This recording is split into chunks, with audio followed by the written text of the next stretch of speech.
بسم اللہ الرحمن الرحیم۔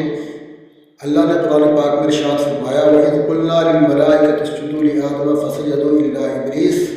أَبَىٰ وَاسْتَكْبَرَ وَكَانَ مِنَ الْكَافِرِينَ،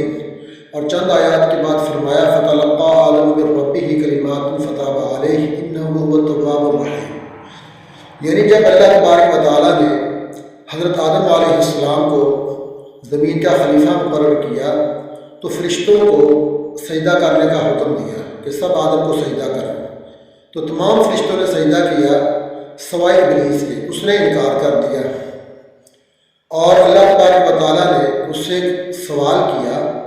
کہ بھئی تم نے کیوں انکار کیا؟ تو اس نے یہ کہا کہ میں آگ سے بنا ہوں اور آدم مٹی سے بنے ہیں، آگ اوپر کو جاتی ہے اور مٹی نیچے کو جاتی ہے،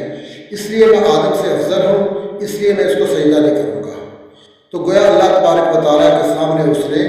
اپنے گناہ پر، اپنے انکار پر دلیلیں پیش کرنی شروع کر دی، حجت بازی شروع کر دی۔ تو یہ تو تھا شیطان۔ اور اس کے بعد حضرت آدم علیہ السلام سے بھی ایک خطا ہوئی کہ اللہ تبارک و تعالیٰ نے فرمایا تھا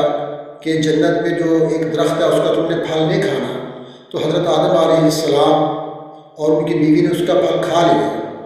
تو اب حضرت آدم علیہ السلام کو جب اللہ نے فرمایا کہ تم سے یہ خطا ہو گئی ہے، میں نے تو تمہیں منع کیا تھا، تو حضرت آدم علیہ السلام نے آگے سے بحث نہیں کی، کوئی حجت بازی نہیں کی، بلکہ فوراً اپنی غلطی کا اعتراف کیا اور اللہ تبارک و تعالیٰ کی طرف رجوع کیا اور یہ دعا مانگنے لگے ربنا ظلمنا انفسنا وان لم تغفر لنا وترحمنا لنکونن من الخاسرین، کہ یا اللہ ہم نے اپنی جانوں پر ظلم کر لیا ہے، تو ہمیں معاف فرما دے۔ تو اس سے یہ بات سمجھ آتی ہے کہ غلطی کر کے اکڑ جانا، گناہ کر کے، جرم کر کے اکڑ جانا یہ شیطان کا کام ہے،